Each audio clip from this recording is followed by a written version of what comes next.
Hello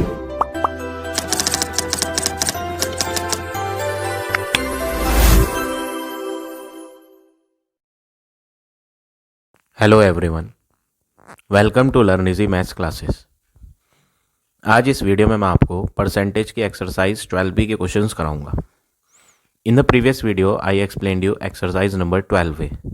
अगर आपने वो वीडियो नहीं देखी है तो लिंक आपको डिस्क्रिप्शन बॉक्स में मिल जाएगा। So today we will start this exercise 12B।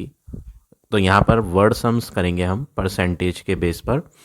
First question है, Raju scored 540 marks out of 600। तो यहाँ पर आपको 2 मार्क्स दिए हैं, एक तो 540 मार्क्स हैं जो उसका स्कोर था, आउट ऑफ 600। 600 क्या है? मैक्सिमम मार्क है, ठीक है ना। जितने में से आए हैं वो कहलाते हैं मैक्सिमम मार्क, ठीक है। तो सबसे पहले हम क्वेश्चन नंबर 1 में हम लिखेंगे मैक्सिमम मार्क्स। कोई स्टूडेंट मैक्सिमम मार्क कितने स्कोर कर सकता है? 600। और राजू का जो स्कोर है हम लिखेंगे राजू गॉट। राजू को जो मार्क्स मिले हैं 600 में से वो हैं 540। अब आपको बताना है write his score as percentage. आपको राजू का जो स्कोर है 540 मार्क्स, उसको परसेंटेज में बताना है कि ये परसेंटेज में कितना है। तो जब भी आपको परसेंटेज में लिखना हो तो आपको फॉर्मूला याद रखना है। हम क्या लिख रहे हैं? राजू का परसेंटेज, राजू के कितने परसेंट मार्क्स आए हैं। तो हमें फॉर्मूला क्या याद रखना है? जिसका भी परसेंट हम फाइंड कर रहे हैं उसको तो न्यूमरेटर में लिखना है। तो हमें ऊपर क्या लिखना है? Marks he got. जो मार्क्स उसको मिले हैं वो तो हम न्यूमरेटर में लिखेंगे, ठीक है। तो जब भी आप परसेंटेज फाइंड करते हो तो न्यूमरेटर में वो वैल्यू लिखी जानी है जिस चीज़ का आप परसेंटेज फाइंड कर रहे हो। और नीचे आएंगे टोटल मार्क। टोटल मतलब जितने में से हैं। तो यहाँ मैक्सिमम मार्क कितने थे? 600। तो नीचे हमें क्या लिखने हैं? मैक्सिमम मार्क कितने हैं उसके, ठीक है। और परसेंटेज फाइंड कर रहे हैं तो मैंने आपको प्रीवियस एक्सरसाइज में बताया था, जब भी आप आंसर परसेंटेज में निकालना चाहोगे तो आपको मल्टीप्लाई बाय 100 जरूर लिखना है और आगे परसेंट का साइन। तो जब भी परसेंटेज फाइंड करना होता है तो मल्टीप्लाई बाय 100 करते हैं, ठीक है। तो उसके मार्क्स कितने आए हैं? 540 आउट ऑफ 600 थे, वो हम नीचे लेंगे और परसेंटेज में फाइंड करने के लिए मल्टीप्लाई बाय 100 करेंगे और आगे परसेंट का सिंबल यूज़ करेंगे। 2 0 न्यूमरेटर में जो लास्ट में है और 2 0 जो डिनोमिनेटर में लास्ट में है वो कैंसिल हो जाएंगी। अब 6 और 54 को कट करेंगे। 6 के टेबल में 54 पूरा पूरा चला जाता है। 6 1 जा 6, 6 9 जा 54 और ये जो लास्ट की 0 है वो लास्ट में आ जाएगी। तो फाइनली यहाँ पर राजू के जो परसेंटेज थे मार्क्स के वो कितने थे वो हमने यहाँ फाइंड कर लिया, 90%। तो इस तरह से आप ये क्वेश्चन नंबर 1 करेंगे। अब देखें क्वेश्चन नंबर 2।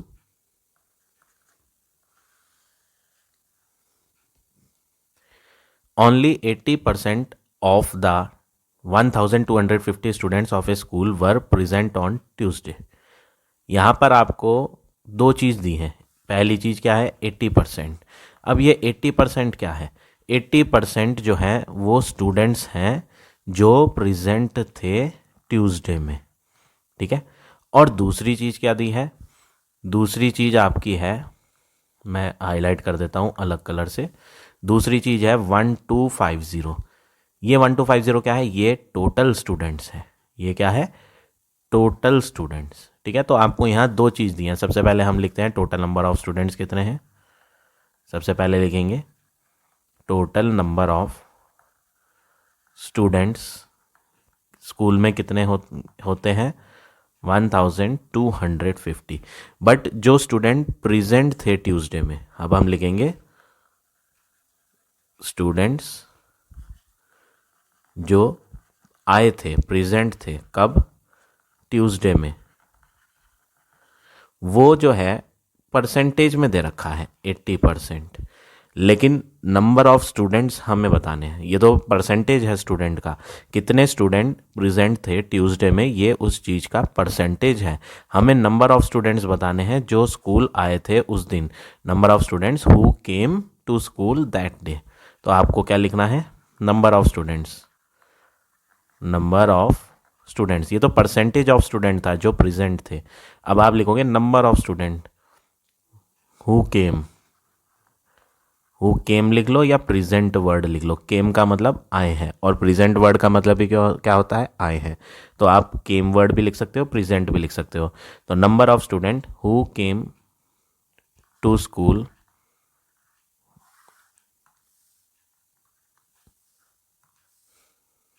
That day. तो अब आप नंबर ऑफ स्टूडेंट बताना चाह रहे हो, तो उसके लिए आप क्या करोगे, ये 80% जो है ना, ये 80% किसका है, टोटल वैल्यू का। तो जब भी आप परसेंटेज की हेल्प से नंबर बताना चाहते हो, तो परसेंटेज को नंबर में अगर कन्वर्ट करना है ना, तो आपको क्या करना पड़ेगा, 80% परसेंटेज को कन्वर्ट करना है नंबर में। तो 80% ऑफ टोटल वैल्यू लेना पड़ेगा। टोटल वैल्यू क्या है, 1250। ठीक है, तो कोई भी परसेंटेज वाली वैल्यू को अगर बिना परसेंटेज के नंबर में कन्वर्ट करना होगा, तो हम 80% किसका लेंगे, 80% ऑफ द टोटल स्टूडेंट। देखो यहाँ भी लिखा है ना साफ साफ, आप इसको फॉलो करो। देखो ये क्या लिखा है, जैसा यहाँ लिखा है मैं वैसे ही लिख रहा हूँ। देखो ये मैंने कुछ अलग थोड़ी लिखा है, सेम ही तो लिखा है ना। जो उसने यहाँ क्वेश्चन में लिख के दिया था वही सेम चीज़ मैंने लिखी है, 80% ऑफ 1250। तो मैंने भी वही लिखा है, 80% ऑफ 1250। ये कौन है, ये है स्टूडेंट जो प्रेजेंट थे ट्यूसडे में। अब हम नंबर लिख रहे हैं ना, तो इसे सॉल्व करेंगे। परसेंट का साइन आपको हटाना है, तो परसेंट का साइन हटाने के लिए हम अपॉन में क्या लगाते हैं, 100। 12A एक्सरसाइज में मैंने आपको सिखाया था कि परसेंट का साइन अगर आता है तो उसे हटा के डिवाइड बाय 100 आता है। ऑफ का मतलब मल्टीप्लाई, 1250 ऐसे ही लिखेंगे। न्यूमरेटर में जो लास्ट में जीरो है, डिनोमिनेटर में जो लास्ट में जीरो है, कैंसिल हो जाएंगी। डिनोमिनेटर की लास्ट की जीरो, न्यूमरेटर की लास्ट की जीरो कैंसिल हो जाएंगी। अब आपके पास बचता क्या है, 8 × 125। अब आप जब इनकी मल्टीप्लाई करोगे 8 की और 125 की, तो आपके पास आंसर आएगा 1000। तो ये जो है 1000 स्टूडेंट्स वो थे जो उस दिन प्रेजेंट थे। तो क्वेश्चन में पूछा था how many students came to school that day, तो हमने यहाँ फाइंड कर लिया number of students who came to school that day were 1000। तो इस तरह से आप ये क्वेश्चन नंबर 2 करेंगे। अब आ जाते हैं नेक्स्ट क्वेश्चन पे। Question number 3, Seema spend 90% of 560 rupees on a dress. जैसा इन्होंने बोला है ना, आप बिल्कुल वैसे ही लिखो। देखो इन्होंने क्या लिखा, सीमा स्पेंड, तो हम भी लिखते हैं सीमा स्पेंड। अब इक्वल लगा दो आप, और इक्वल में ये चीज़ लिखो जो उन्होंने यहाँ लिख के दी है।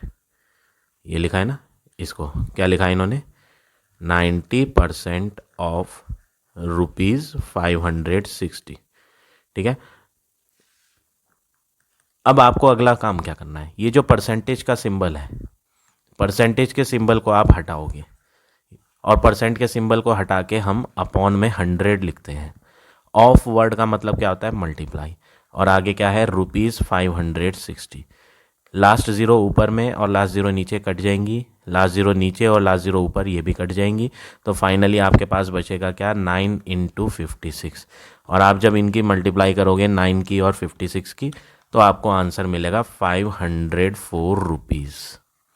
ठीक है, ये 504 रुपीज़ कहाँ पर सीमा ने स्पेंड करे थे, ड्रेस पर। अब क्वेश्चन में पूछा क्या है, how much was the dress for, कितने रुपीज़ की वो ड्रेस थी। तो आप क्या लिखेंगे, जो कॉस्ट थी, कीमत, कॉस्ट मीन्स कीमत, कॉस्ट ऑफ ड्रेस, वो इक्वल में आप लिख दें कितने रुपीज़ थी, 504 रुपीज़। तो ये हो गया आपका फाइनल आंसर क्वेश्चन नंबर 3 का। अब आ जाते हैं नेक्स्ट पे, क्वेश्चन नंबर 4 पे। Salman bot A sweater for 350। तो हम भी यही सेंटेंस लिखेंगे जैसा उन्होंने लिखा है, सलमान बॉट, बॉट मीन्स खरीदा है, ए स्वेटर फॉर, और इक्वल में लिखेंगे हाउ मच रुपीज़, 350। अब आगे क्या बोला है, हिज शर्ट, जो उसकी शर्ट है उसकी cost 80% of the price of sweater. जैसा यहाँ बोला गया है ना वैसे ही लिखोगे। क्या लिखा है देखो, जो शर्ट की कॉस्ट है वो 80% of the price of sweater है। बिल्कुल सेम ऐसे ही आप भी लिखेंगे, क्या, शर्ट की कॉस्ट।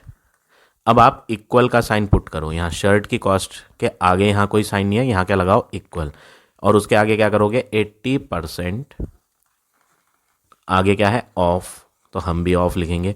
ऑफ वर्ड के आगे क्या था प्राइस ऑफ स्वेटर, तो यहाँ पर 80% ऑफ, यहाँ पर क्या आना है प्राइस ऑफ स्वेटर आना है। जैसे क्वेश्चन में था ना बिल्कुल वही लिखा है मैंने, बस यहाँ इक्वल का साइन यूज़ कर लिया मैंने। अब अगला काम क्या करना है, इक्वल के नीचे तो आप इक्वल लगाओ, 80% का साइन हटा के अपॉन में 100 लगाएंगे, ऑफ का मतलब मल्टीप्लाई होता है। अब आगे क्या है प्राइस ऑफ स्वेटर, ये जो प्राइस ऑफ स्वेटर है इसका आंसर आप इसके नीचे लिख दो। सलमान ने जो बॉट करा था स्वेटर वो कितने का था 350 का, तो प्राइस ऑफ स्वेटर के नीचे आप क्या लिखेंगे कि स्वेटर जो है वो तो 350 का था, तो प्राइस ऑफ स्वेटर वर्ड हटा के हमने उसकी वैल्यू लिख दी। लास्ट ज़ीरो ऊपर और लास्ट ज़ीरो नीचे कट जाएंगी, ये ज़ीरो भी कट जाएंगी आपस में, बचता क्या है 8 × 35। अब आप 8 और 35 की मल्टीप्लाई करेंगे तो आपको फाइनली आंसर मिलेगा 280 रुपीज़। तो ये हमने क्या फाइंड कर लिया, शर्ट की कॉस्ट फाइंड कर ली। क्वेश्चन में भी यही पूछा है what was the price of his shirt, आपको बतानी थी प्राइस ऑफ शर्ट, तो एट लास्ट आप लिख दो प्राइस ऑफ शर्ट जो है वो कितने रुपीस थी 280 रुपीज़। तो इस तरह से आप ये क्वेश्चन नंबर 4 करेंगे। अब आ जाते हैं नेक्स्ट क्वेश्चन पे, क्वेश्चन नंबर 5। फिफ्थ क्वेश्चन है 500 kids are going to Goa. यहाँ पर नंबर ऑफ किड्स जो गोवा जा रहे हैं वो कितने हैं 500।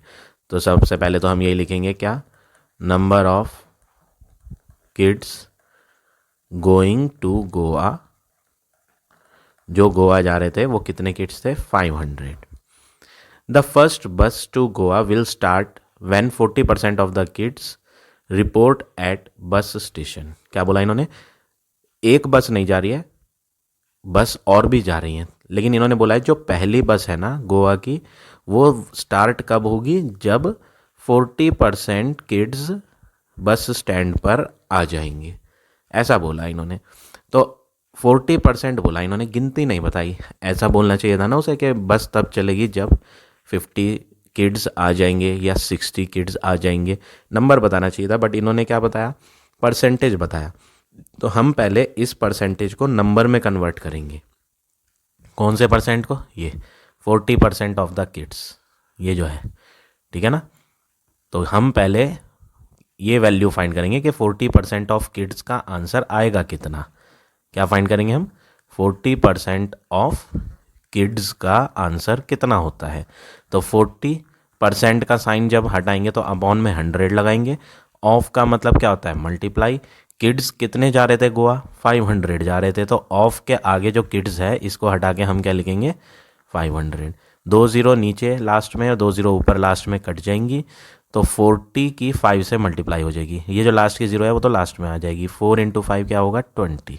तो हमने यहाँ 40% ऑफ किड्स पता कर लिया कि 40% ऑफ किड्स कितने हैं 200 किड्स हैं, तो 40% किड्स का मतलब 200 बच्चे, ठीक है।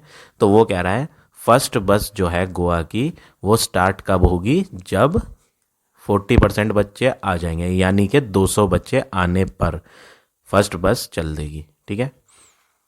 अब हम यहाँ लिख देते हैं फर्स्ट बस, पहली बस will start when kids will be 200। हमने लिख दिया पहली बस स्टार्ट होगी जब किड्स होंगे 200। अब आगे क्या बोला, अगर 180 किड्स अराइव्ड, मतलब किड्स जो आ गए हैं वो 180 आ गए हैं, तो हम लिख देते हैं किड्स अराइव्ड, अराइव्ड मतलब आ गए, कितने किड्स आ गए 180। तो 180 किड्स आने पे बस तो चलेगी नहीं, बस तो तब चलेगी जब 200 किड्स आएंगे, और आए कितने 180। तो अब आगे पूछा है first bus will have to wait for how many more kids. तो वो कह रहा है जो फर्स्ट बस है उसको वेट जो करना पड़ रहा है वो कितने मोर का मतलब कितने एक्स्ट्रा किड्स के लिए करना पड़ रहा है, कितने और किड्स अभी आने बाकी हैं, ठीक है ना। तो हम यहाँ लिखेंगे जो फर्स्ट बस थी वो वेट करेगी, first bus will wait for, वो वेट करेगी किसके लिए वेट करेगी, जो बच्चे अभी आए नहीं हैं। आने चाहिए थे 200, आए हैं 180, तो कितने बच्चे अभी बच रहे हैं, बचे हुए किड्स को फाइंड करने के लिए हम माइनस कर देंगे। तो अभी 20 किड्स आने बाकी हैं, इसलिए फर्स्ट बस जो वेट करेगी वो किसके लिए वेट करेगी, 20 किड्स। तो ये हो गया आपका फाइनल आंसर क्वेश्चन नंबर 5 का। अब आ जाते हैं नेक्स्ट पे, क्वेश्चन नंबर 6। क्वेश्चन में क्या कहा है, the number of women living in A housing society is 90% of number of man. इन्होंने बोला है जो नंबर ऑफ वुमेन है सोसाइटी में वो 90% ऑफ द मैन है। If the number of man is 1200, सबसे पहले तो हम ये लाइन लिखेंगे, नंबर ऑफ मैन्स दे रखे हैं 1200, तो हम सबसे पहले यही लिखेंगे, नंबर ऑफ मैन जो हैं वो है 1200, ये नंबर ऑफ मैन्स थे, ठीक है। अब पहली लाइन पे आ जाते हैं, जैसा पहली लाइन में लिखा है वैसे ही लिखेंगे, number of women in a society. क्या लिखा है इन्होंने, number of women in a society. अब इक्वल का साइन लगाओ, वो क्या है सोसाइटी में जो वुमेन है वो कितनी है, 90% ऑफ, ये जो 90% है ये 90% ऑफ नंबर ऑफ मैन्स का है, तो हम यहाँ लिखेंगे 90% ऑफ मैन, ठीक है। अब अगला वर्क क्या करेंगे, 90 के अपॉन में 100 लगाएंगे, क्योंकि यहाँ परसेंट का साइन है और परसेंट का साइन रिमूव करके अपॉन में 100 आता है। ऑफ का मतलब मल्टीप्लाई, मैन हटाएं आप, और मैन के नंबर कितने हैं 1200, वो लिखते हैं, 2 0 नीचे और 2 0 ऊपर, ये कैंसिल हो जाती हैं। 12, ये जो लास्ट ज़ीरो है 9 की जो लास्ट वाली ज़ीरो है वो तो लास्ट में आ जाएगी, ठीक है। 12 इंटू 9 करेंगे, 12 9 जा कितना होता है 108, तो ये आ गई नंबर ऑफ वुमेन। ये कौन है, ये है आपकी नंबर ऑफ वुमेन्स। अब क्वेश्चन में पूछा है how many man and women in all live in a society, वो पूछ रहा है टोटल बताओ मैन और वुमेन मिला के। तो आपको क्या लिखना है, number of man and women, जैसे यहाँ लिखा है वैसे लिखेंगे, नंबर ऑफ वर्ड आ जाएगा बस शुरू में, हाउ मैनी हटा के नंबर ऑफ लिख देंगे, man and women in all in the society, या फिर आप यहाँ लिख सकते हो total number of, total word लिख दो वो भी सही है, सब मिलाकर, मिलाकर मतलब total, total number of man and women in a society, in a society.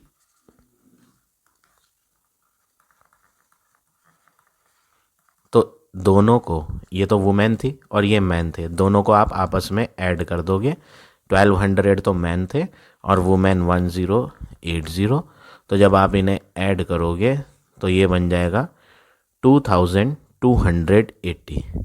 तो ये हो गया आपका फाइनल आंसर क्वेश्चन नंबर 6 का। अब आ जाते हैं नेक्स्ट क्वेश्चन पे, question number 7। Raghavan weight 72 kg, तो यहाँ पर राघवन का वेट दिया है, तो सबसे पहली लाइन आप क्या लिखेंगे, weight of Raghavan is equal to 72 kg। अब आगे क्या बोला है, weight of his son is 75% of his weight. यहाँ पर सन का वेट बताया है कि जो उसका बेटा है उसका वजन कितना है, वेट 75% ऑफ हिज वेट। तो आप यही लाइन लिखेंगे, कैसे लिखेंगे, वेट ऑफ हिज सन, यहाँ तक तो ऐसे ही लिखा। अब आगे आप लगाएंगे इक्वल का साइन, इक्वल का साइन लगाने के बाद आगे क्या लिखा है वही लिखेंगे क्वेश्चन में, 75% ऑफ हिज वेट। ये हिज कौन है, ये हिज राघवन है, ठीक है। तो 75% का साइन हटा के अपॉन में क्या आता है 100। ऑफ वर्ड का मतलब क्या होता है मल्टीप्लाई। ये जो हिज वेट है राघवन का वेट वो 72 था, तो हम इसे हटा देंगे और यहाँ क्या लिख देंगे 72। अब नेक्स्ट वर्क क्या करना है, हम इन्हें कट करेंगे। ये ना 25 के टेबल से कट हो जाते हैं दोनों। 25 3 जा 75 होता है और 25 4 जा 100। अब 4 के टेबल से ये दोनों कट हो जाएंगे। 4 1 जा 4 और इसको भी 4 से करेंगे तो 4 1 जा 4, रिमाइंडर बचेगा 3, 3 और 2 32, तो 4 8 जा 32। अब 3 मल्टीप्लाई 18 करेंगे, जो ये 3 बचा और ये जो 18 बचा इनके आपस में मल्टीप्लाई करनी है। तो 18 इंटू 3 जब आप करेंगे तो आपको आंसर क्या मिल जाएगा 18 3 जा 54। तो आपका फाइनल आंसर 54 kg आ जाएगा। ये वेट किसका आया, ये वेट आया राघवन के सन का, जो उसका बेटा था ये उसका वेट है। ठीक है, क्वेश्चन में क्या पूछा है, फाइनल आंसर ये नहीं है, ये तो अभी वेट ऑफ सन आया।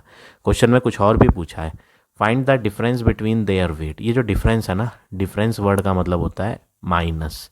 जब भी आप डिफरेंस देखोगे तो आपको क्या करना है माइनस। तो आप भी यही लाइन लिखें, डिफरेंस बिटवीन देयर वेट। दोनों के वेट में कितने का डिफरेंस है। राघवन का वेट 72 था, सन का वेट 54 था। दोनों को आप माइनस करोगे तो 12 बनेगा, यहाँ एक इधर से बोरो लेके, तो 12 माइनस 4 हो जाएगा 8, 6 में से 5 या 1। तो दोनों के वेट का जो डिफरेंस है वो कितना है 18 kg। तो ये है आपका फाइनल आंसर क्वेश्चन नंबर 7 का। अब आ जाते हैं नेक्स्ट क्वेश्चन पे,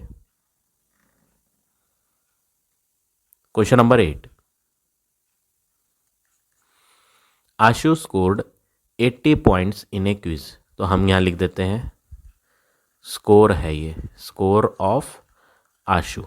आशु का जो स्कोर था वो कितना स्कोर था 80 पॉइंट्स। डैनी गॉट 80% ऑफ आशु। अब हम जो है स्कोर लिखेंगे, किसका स्कोर लिखेंगे डैनी का। वो जो डैनी का स्कोर है वो परसेंटेज में दिया है, क्या लिखा है हम वही लाइन लिखें 80% ऑफ आशु। जैसा लिखा था क्वेश्चन में वही लिखा हमने। अब हम नेक्स्ट वर्क क्या करें, परसेंट का साइन हटा के अपॉन में तो आप 100 लगाओ। ऑफ का मतलब क्या होता है मल्टीप्लाई।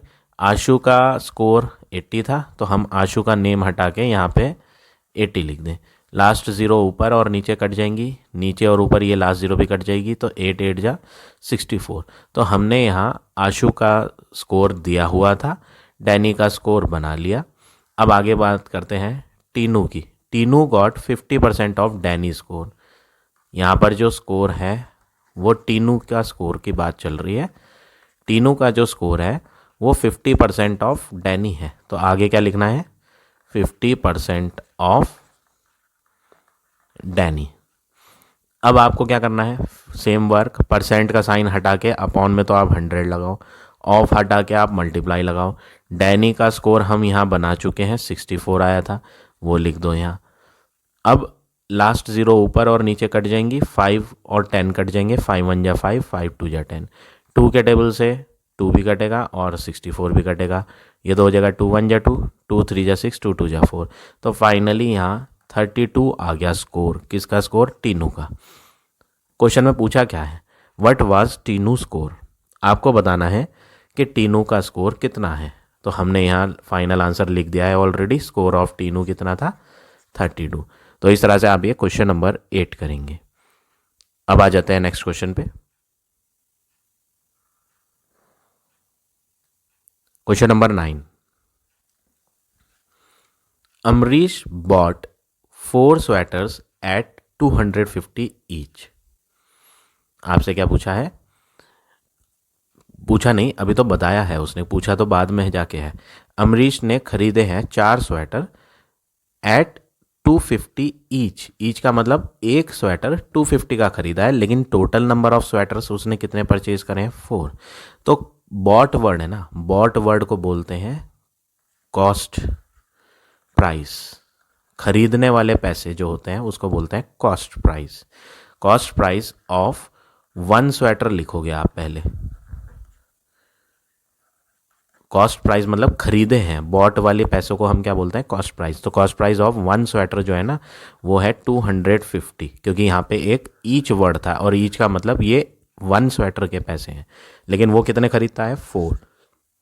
तो अगली लाइन में आप कॉस्ट प्राइस निकालोगे किसकी, 4 स्वेटर की, कॉस्ट प्राइस ऑफ 4 स्वेटर की निकालोगे। तो अगर आप एक स्वेटर खरीदोगे तो आपको कम मनी पे करनी पड़ेगी। अब आप कॉस्ट प्राइस जो है वो 4 स्वेटर की निकाल रहे हो, तो नंबर ऑफ़ स्वेटर्स ज़्यादा है तो आपको मनी भी ज़्यादा पे करनी पड़ेगी। तो ज़्यादा के लिए ना मल्टीप्लाई होता है, तो हम 4 से मल्टीप्लाई 250 की करेंगे। आप रफ में मल्टीप्लाई करोगे 250 की 4 से, ये आ जाएगा 1000 रुपीज़। तो आपको 4 स्वेटर खरीदने के लिए कितने रुपीज़ देने पड़ेंगे, 1000। तो अमरीश ने एक स्वेटर 250 का लेना था, लेकिन वो लेता है 4 स्वेटर, जिसकी वजह से उसे 1000 रुपीज़ पे करने पड़े। अब आगे क्या बोला, एंड सोल्ड दैम। अब वो उन्हें सोल्ड करता है, कितने का सोल्ड करता है, 275 ईच। इसमें भी देखो ईच वर्ड आ गया, ईच का मतलब 1। तो एक स्वेटर सोल्ड कर रहा है, तो सोल्ड को क्या बोलते हैं, सेलिंग प्राइस। कॉस्ट प्राइस कौन से थे, जो उसने बॉट करे थे, बॉट मतलब खरीदे थे, ये बॉट वाली प्राइस थी। और ये कौन सी प्राइस है, सोल्ड वाली प्राइस है, ठीक है ना। तो बॉट वाली प्राइस को कॉस्ट प्राइस लिखते हैं, सोल्ड वाली प्राइस को सेलिंग प्राइस लिखते हैं। तो सेलिंग प्राइस ऑफ 1 स्वेटर, तो यहाँ पर ईच स्वेटर कितने का सोल्ड करता है, वो 275 रुपीज़ का। लेकिन उसने खरीदे कितने थे, 4 स्वेटर खरीदे थे, तो बेचेगा भी कितने, सारे ही बेचेगा वो। तो हम यहाँ निकालेंगे सेलिंग प्राइस ऑफ 1 हटाकर 4 स्वेटर की सेलिंग प्राइस निकालेंगे, ठीक है। तो एक स्वेटर 275 का बेच रहा है, तो 4 स्वेटर कितने का बेचेगा, वो ज़्यादा के बेचेगा। भाई ज़्यादा सामान अगर आप सोल्ड करोगे तो मनी भी तो ज़्यादा ही ग्राहक से लोगे ना, तो ज़्यादा स्वेटर ज़्यादा के होंगे। ज़्यादा के लिए क्या करेंगे, 4 से मल्टीप्लाई 275 की। तो आप रफ में मल्टीप्लाई करोगे 4 की और 275 की, तो आपको आंसर मिलेगा 1100 रुपीज़, ठीक है। ये कौन है, जो उसने बेचकर पैसे इकट्ठे करे। ये कौन से हैं, जो उसने खरीद कर पैसे दिए थे, ठीक है। अब आपसे पूछा क्या है, व्हाट वाज हिज प्रॉफिट और लॉस परसेंट। आपको बताना है कि उसको प्रॉफिट या लॉस जो हुआ है उसका परसेंटेज बताओ क्या होगा, ठीक है। तो यहाँ पर आपको पहले तो पता करना है कि उसे फ़ायदा हुआ या नुकसान। खरीदे हैं 1000 रुपये के, बेचे हैं 1100 रुपये के। तो यहाँ पर आप देख रहे हो S P is greater than C P. बेचने वाले पैसे जो हैं वो ज़्यादा हैं खरीदने वाले से, तो जब हम ज़्यादा का बेचेंगे तो हमें होगा प्रॉफिट। और प्रॉफिट का फॉर्मूला आप याद करेंगे, profit is equal to S P minus C P. S P की वैल्यू है 1100 माइनस सी पी की जो वैल्यू है वो है 1000 बॉट वाले, ठीक है ना। सेलिंग प्राइस और ये कॉस्ट प्राइस, दोनों को जब माइनस करोगे तो 100 रुपीज़ प्रॉफिट आएगा। ये तो रुपीज़ में आया। आपसे पूछा क्या है, आपसे पूछा है कि प्रॉफिट या लॉस जो भी हो रहा है उसका परसेंट बताओ। तो हमें तो प्रॉफिट हुआ, तो हम अब क्या निकालेंगे, प्रॉफिट परसेंट। तो प्रॉफिट परसेंट का फॉर्मूला याद करेंगे। प्रॉफिट परसेंट का फॉर्मूला होता है profit upon C P into 100 और आगे परसेंट का साइन, ठीक है। ये फार्मूला याद करना है। 2 फार्मूले हैं, एक तो प्रॉफिट का formula profit is equal to S P minus C P, और दूसरा प्रॉफिट परसेंट का formula profit upon C P into 100। अगर लॉस होता तो वो क्या होता, वो भी मैं बता देता हूँ आपको। लॉस में फॉर्मूला चलता है उल्टा होता है, यहाँ था S P minus C P, इसमें होगा C P minus S P. और प्रॉफिट परसेंट का ये है, तो लॉस परसेंट का फॉर्मूला क्या होगा, बस जहाँ प्रॉफिट वर्ड था उस प्रॉफिट वर्ड की जगह लॉस आ जाएगा, loss upon C P into 100%। ये 2 फार्मूले भी याद करेंगे। नुकसान होगा तो ये फार्मूले चलेंगे, फ़ायदा होगा तो ये फार्मूले। तो इस क्वेश्चन में हमें फ़ायदा हो रहा था इसलिए हमने यहाँ प्रॉफिट के फार्मूले यूज़ करे हैं, ठीक है। अब ये जो पी है, इस पी की वैल्यू, प्रॉफिट की वैल्यू 100 आई है, तो हम ऊपर तो लेंगे 100 अपॉन नीचे सी पी है। CP मतलब कॉस्ट प्राइस, तो कॉस्ट प्राइस 1 वाली नहीं लेनी, सारी वाली लेनी है 4 स्वेटर की, 1000 इनटू फॉर्मूले में 100 है वो भी लिखेंगे। 2 0 ऊपर और 2 0 नीचे कट जाएंगी, एक नीचे की 0 एक ऊपर की 0 कट जाएगी। फाइनली यहाँ पर बच रहा है 10, तो हमें प्रॉफिट हुआ है कितना परसेंट, 10%। ठीक है, तो आंसर हो गया आपका 10% प्रॉफिट। तो ये हो गया आपका क्वेश्चन नंबर 9। अब आ जाते हैं लास्ट क्वेश्चन पे, question number 10। Mister Kadam bought a television for 16,400। Bought है ना, बॉट का मतलब कॉस्ट प्राइस है ये, तो हम लिख देते हैं कॉस्ट प्राइस, शॉर्ट में लिखते हैं CP, cost price CP of television is equal to ₹16400 and sold it for 13,120। ये सोल्ड करा है, तो सोल्ड का मतलब सेलिंग प्राइस। 9th क्वेश्चन में मैंने आपको बताई थी दोनों चीज़ें, कॉस्ट प्राइस और सेलिंग प्राइस वही है, बस मैं इन्हें शॉर्ट में लिख रहा हूँ, पूरी स्पेलिंग ना लिख के SP लिख दिया। सेलिंग प्राइस ऑफ टेलीविज़न कितनी है, 13,120। इतने का परचेज किया और इतने का सोल्ड किया, तो आप देखो सोल्ड करने वाली जो मनी है ना वो तो कम है, तो यानी जो चीज़ बेची जा रही है वो कम की बेची जा रही है, और जब कोई सामान कम का बेचा जाता है तो उसमें होता है लॉस। तो हमें यहाँ पर फॉर्मूला लॉस का लगाना है। लॉस का फॉर्मूला क्या होता है, CP minus SP। 9th question में मैंने आपको ये फार्मूला भी बताया था, तो वही फार्मूला हम यहाँ यूज़ कर रहे हैं। Loss is equal to CP minus SP। CP की वैल्यू कितनी है 16400 माइनस SP की वैल्यू है 13120। आप इन्हें रफ में लिख के माइनस करोगे 16400 को और 13120, इन्हें माइनस करना है। 0 माइनस 0 तो 0 होगा, यहाँ पे 10 बनाना पड़ेगा इससे बोरो लेके। 10 में से 2 जाएगा तो 8, 3 में से 1 जाएगा तो 2, 6 में से 3 गया 3। तो जो लॉस आया वो कितने रुपीज़ का आया, 3280 रुपीज़ का। अब क्वेश्चन में पूछा क्या है, वट वॉज हिज प्रॉफिट और लॉस परसेंट। और वर्ड है ना, तो या तो प्रॉफिट होगा या लॉस, तो प्रॉफिट तो हो नहीं रहा क्योंकि हमने अभी चेक करा था कि जो सोल्ड किया वो कम का सोल्ड किया। तो जब कोई चीज़ कम की बेची जाएगी तो दुकानदार को नुकसान होगा, नुकसान मतलब लॉस, इसलिए हमने लॉस निकाला। अब हम लॉस परसेंट का फार्मूला लिखेंगे। Loss percent is equal to loss upon CP into 100 और आगे परसेंट का साइन। लॉस की वैल्यू ये आई है 3280 अपॉन CP की वैल्यू कॉस्ट प्राइस ये थी 16400 इंटू 100 और आगे परसेंट का साइन। 2 0 ऊपर और 2 0 नीचे कट जाएंगी। अब इन दोनों को कट करना है सेम टेबल से, 4 के टेबल से कट करते हैं। 4 4 जा 16 पूरा कट हो जाएगा, फिर 4 1 जा 4, ऊपर भी 4 से करना पड़ेगा। 4 8 जा 32, 4 2 जा 8 0। दोनों को किसके टेबल से कट कर दिया, 4 के टेबल से। तो हमारे पास आया क्या, हमारे पास आया 820 अपॉन 41। अब 41 के टेबल से पूरा पूरा कट जाएगा, ये 41 1 जा 41, 41 2 जा होता है 82, और जो लास्ट की 0 है वो लास्ट में आ जाएगी और आगे परसेंट का साइन भी चल रहा है। तो फाइनली आंसर जो आया 20% लॉस आया। तो लॉस का परसेंटेज कितना है 20%। तो इस तरह से आप ये क्वेश्चन नंबर 10 करेंगे। So now this exercise is over. I hope आज का पढ़ाया हुआ टॉपिक आपको समझ आ गया होगा। If you like my way of teaching then please like, comment और शेयर ज़रूर करें। In the next video I will give you next exercise.